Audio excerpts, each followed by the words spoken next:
The Cask of Amontillado by Edgar Allan Poe. The 1,000 injuries of Fortunato I had borne as best I could, but when he ventured upon insult, I vowed revenge. You, who so well know my nature of my soul, will not suppose, however, that I give utterance to a threat. At length I would be avenged. This was a point definitely settled, but the very definitiveness of which I was resolved precluded the idea of risk. I must not only punish, but punish with impunity. A wrong is unredressed when retribution overtakes its redresser. It is equally unredressed when the avenger fails to make himself felt as such to him who has done the wrong. It must be understood that neither by word nor deed I had given Fortunato cause to doubt my good will. I continued, as was my wont, to smile in his face, and he did not perceive that my smile now was at the thought of his immolation. He had a weak point, this Fortunato. Although in other regards he was a man to be respected or even feared, he prided himself on his connoisseurship in wine. Few Italians have the true virtuoso spirit. For the most part their enthusiasm is adopted to suit the time and opportunity, to practice imposture upon the British and Austrian millionaires. In painting and Germany, Fortunato, like his countrymen, was a quack, but in the manner of old wines he was sincere. In this respect, I did not differ from him materially. I was skillful in the Italian vintages myself, and bought largely whenever I could. It was at dusk one evening, during the supreme madness of the carnival season, that I encountered my friend. He accosted me with excessive warmth, for he had been drinking much. The man wore motley. He had on a tight-fitting party-striped dress, and his head was surmounted by a conical cap with bells. I was so pleased to see him that I thought I should never have done wringing his hand. I said to him, "My dear Fortunato, you are luckily met. How remarkably well you are looking today. But I have received a pipe of what passes for Amontillado, and I have my doubts." "How?" said he. "Amontillado? A pipe? Impossible! And in the middle of the carnival." "I have my doubts," I replied, "and I was silly enough to pay the full Amontillado price without consulting you in the matter. You were not to be found, and I was fearful of losing a bargain." "Amontillado?" "I have my doubts." "Amontillado?" "And I must satisfy them." "Amontillado!" "As you are engaged, I am on my way to Lucchese. If anyone has a critical turn, it is he. He will tell me, Lucchese cannot tell Amontillado from sherry. And yet some fools will have it that his taste is a match for your own. Come, let us go." "Whither?" "To your vaults." "My friend, no. I will not impose upon your good nature. I perceive you have an engagement. Lucchese, I have no engagement. Come." "My friend, no. It is not the engagement, but the severe cold of which I perceive you are afflicted. The vaults are insufferably damp. They are encrusted with nitre." "Let us go nevertheless. The cold is merely nothing. Amontillado, you must have been imposed upon. As for Lucchese, he cannot distinguish sherry from Amontillado." Thus speaking, Fortunato possessed himself of my arm, putting on a mask of black silk, and drawing a rocchiere closely about my person, I suffered him to hurry me to my palazzo. There were no attendants at home. They had absconded to make merry in honor of the time. I had told them that I should not return until morning, and had given them explicit orders not to stir from the house. These orders were sufficient, I well knew, to ensure the immediate disappearance, one and all, as soon as my back was turned. I took from their sconces 2 flambeaux, and giving one to Fortunato, bowed him through several suites of rooms to the archway that led into the vaults. I passed down a long and winding staircase, requesting him to be cautious as he followed. We came at length to the foot of the descent, and stood together on the damp ground of the catacombs of the Montresors. The gait of my friend was unsteady, and the bells upon his cap jingled as he strode.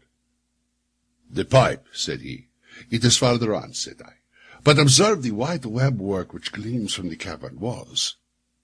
He turned towards me and looked into my eyes with 2 filmy orbs that distilled the rheum of intoxication. "Nitre?" he asked at length. "Nitre," I replied. "How long have you had that cough?"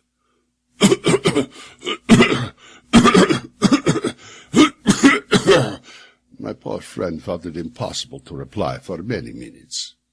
"It is nothing," he said at last. "Come," I said with decision, "we will go back. Your health is precious. You are rich, respected, admired, beloved. You are happy as I once was. You are a man to be missed.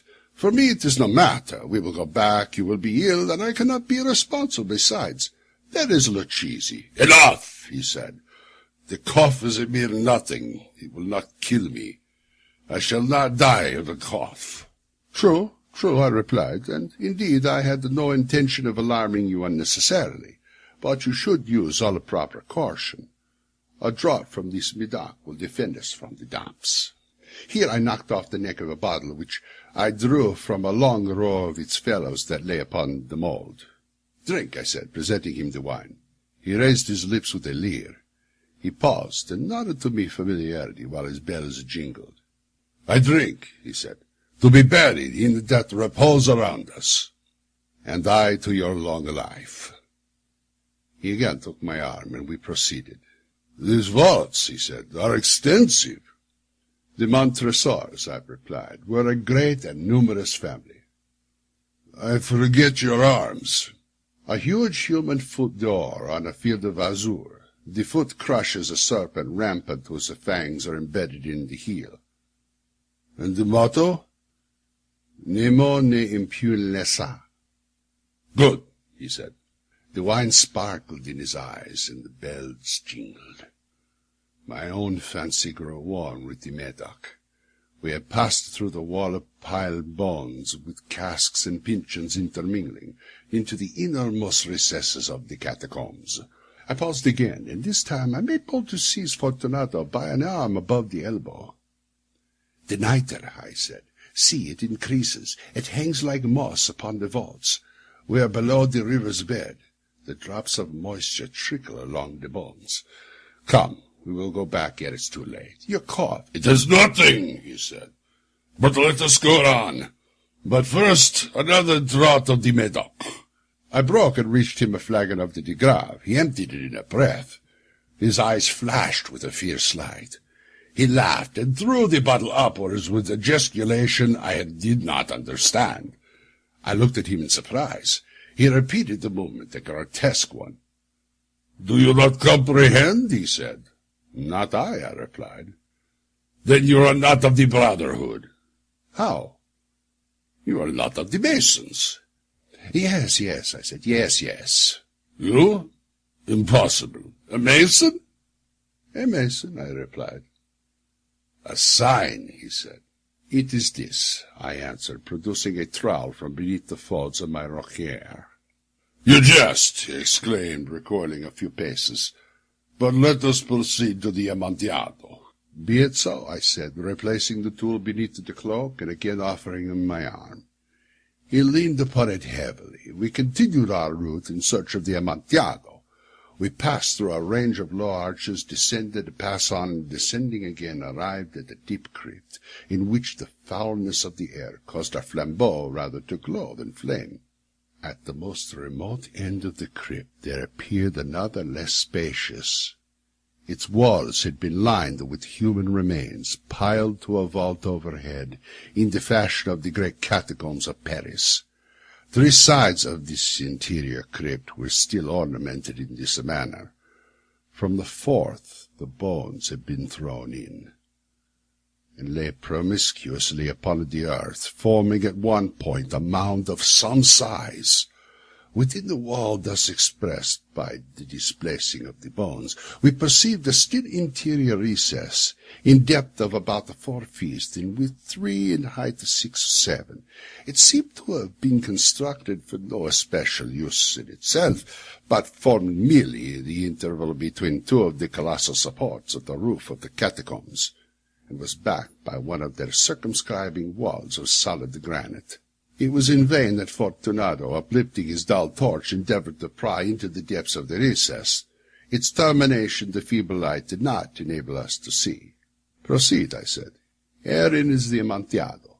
As for Lucchesi—" "He is an ignoramus," interrupted my friend, as he stepped unsteadily forward. while I followed immediately at his heels. In an instant he had reached the extremity of the niche, and finding his progress arrested by the rock, stood stupidly bewildered.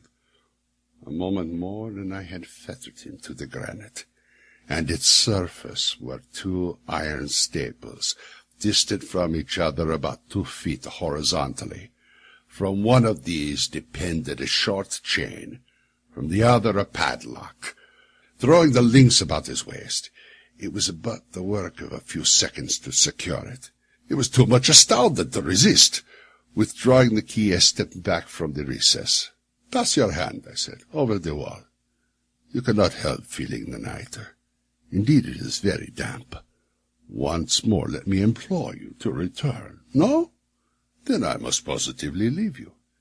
But I must first render you all the little attentions in my power." "Amontillado!" ejaculated my friend, not yet recovered from his astonishment. "True," I replied, "the Amontillado." As I said these words, I busied myself among the pile of bones of which I have before spoken. Throwing them aside, I soon uncovered the quantity of a building stone and mortar. With these materials, and with the aid of my trowel, I began vigorously to wall up at the entrance of the niche.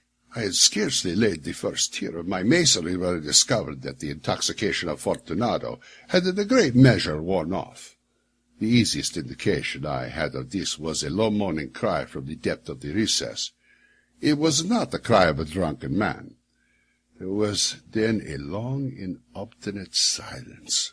I had laid the second tier, and the third, and the fourth, and then I heard the furious vibrations of the chain. The noise lasted for several minutes, during which that I might hearken to it with the more satisfaction. I ceased my labors and sat down upon the bones. When at last the clanking subsided, I resumed the trowel, and finished without interruption the 5th, the 6th, and the 7th tier. The wall was now completely upon a level with my breast. I again paused, and holding the flambeau over the mason-work, I threw a few feeble rays upon the figure within. A succession of loud and shrill screams, bursting suddenly from the throat of the chained form, seemed to thrust me violently back. For a brief moment I hesitated, I trembled. Unsheathing my rapier, I began to grope with it about the recess. But the thought of an instant reassured. I placed my hand upon the solid fabric of the catacombs, and felt satisfied. I reapproached the wall, replied to the yells of him who clambered. I re-echoed. I aided. I surpassed them in volume and strength. I did this, and the clamberer grew still. It was now midnight, and my task was drawing to a close. I had completed the 8th, the 9th, and the 10th tier. I had finished a portion of the last and the 11th.